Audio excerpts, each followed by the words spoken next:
I was first diagnosed with breast cancer in 1997, and I had been a math physics major in college and a computer programmer and system designer all my life. So I had like no background in alternative therapies, no interest in it. But for some reason, the week that I was diagnosed with breast cancer, I decided to go to a yoga class. And it just felt right. It was just a class at the local health center, and I sort of felt like when I was in a pose, I sort of knew what he was going to do next in a way. It just like really fit. So that's when I started yoga, and I've been using yoga, well, since 1997. I can't do the math. Through 3 bouts of breast cancer, and I can't imagine not doing it now. I started off with sort of regular breast cancer that had spread to my lymph nodes, and I had a lumpectomy and went through chemotherapy and radiation, doing yoga the whole time, which really helped. And then less than a year after I finished my chemotherapy, about 9 months after I finished my radiation, my cancer was back.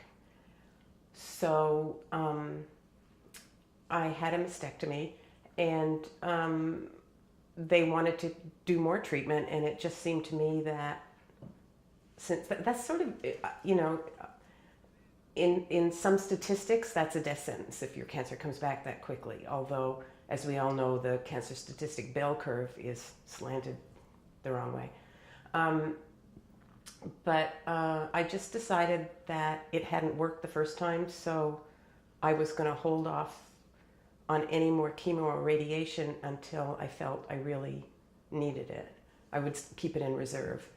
And I was fine for maybe 5 years, but about 5 or 6 years ago, I had what's called a chest wall recurrence, where the cancer shows up in the chest wall itself.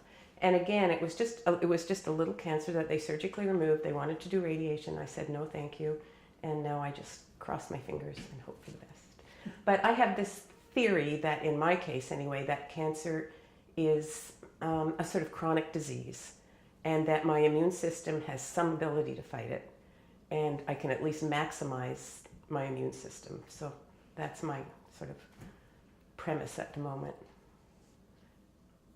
I think for me, the change in my personality was obviously not just yoga. It was yoga and cancer.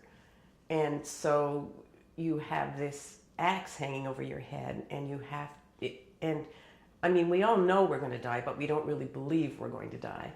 So when you get a cancer diagnosis, it hits you really hard that this is not going to go on forever. And so I think that I had to like just stop in my tracks and say, okay, this could be it. I could have a year. We have now. And you just have to make the best of now. You think you're prepared for things, but you're not. And I don't know how to describe it. I had a wonderful primary care physician who gave me some, I had trouble sleeping. I was, obviously, everybody who gets a cancer diagnosis, or most people who get a cancer diagnosis, go to pieces, and I did in spades. And I got a prescription from my primary care physician to help me sleep. And I just didn't like the way it took the edge off I sort of felt that I wasn't all there. And I thought, well, if I only have a limited amount of time here, I want to be all here. So yoga gave me that same, temporarily anyway. Well, no, it did. It came into my life. It gave me that same sort of withdrawal from the situation that a drug gives you, but still leaving you intact. I don't practice yoga on my own. I find that I have to have this discipline of going to a class.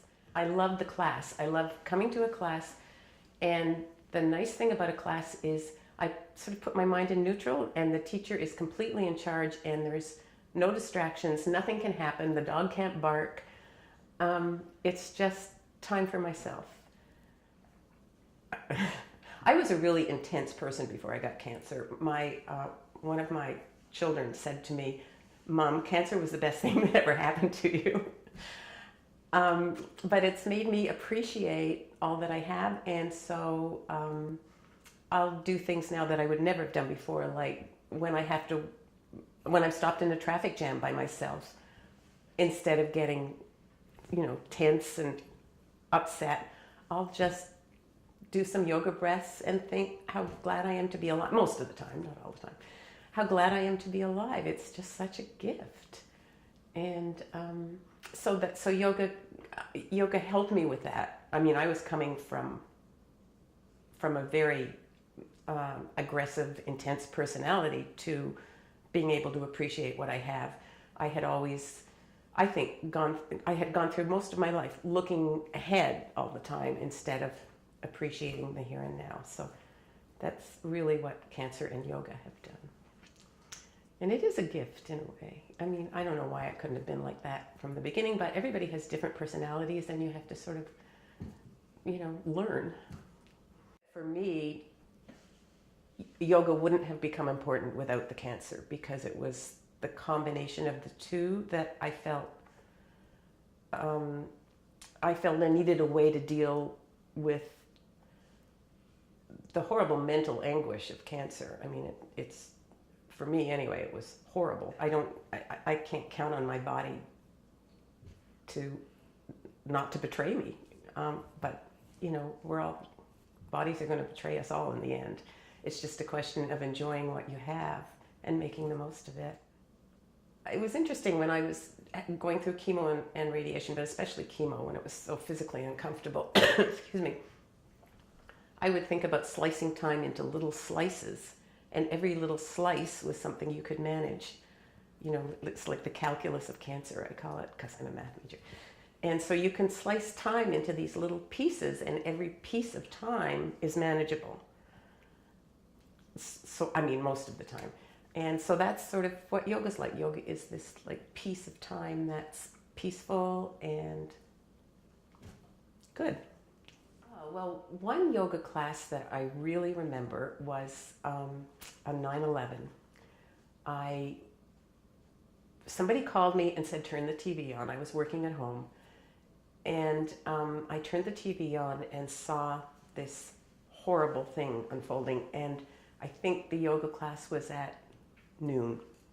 Anyway, I went, and the teacher said, just imagine yourself on the bank of a river and watch the turbulent waters flowing by, but just watch. And that, for me, that was an image that sort of resonated, that you can't control the awful things that happen to you or to others, but you can control your reaction to them. It is like a break from the upsetness, where you haven't changed anything in the background. You've just changed your sort of mental state. The part of the yoga class that I love the most is Shavasana. But it's interesting when you think about it, because you can't just do Shavasana. You have to work up to it.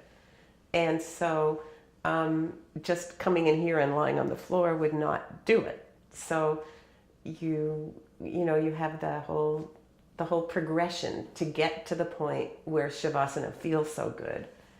It's just a wonderful way to spend an hour and a half, because you end up feeling so great. But it's not anything you can do instantaneously. You have to work your way there. You just have to find, each person has to find what resonates with them. And for me, yoga really resonates.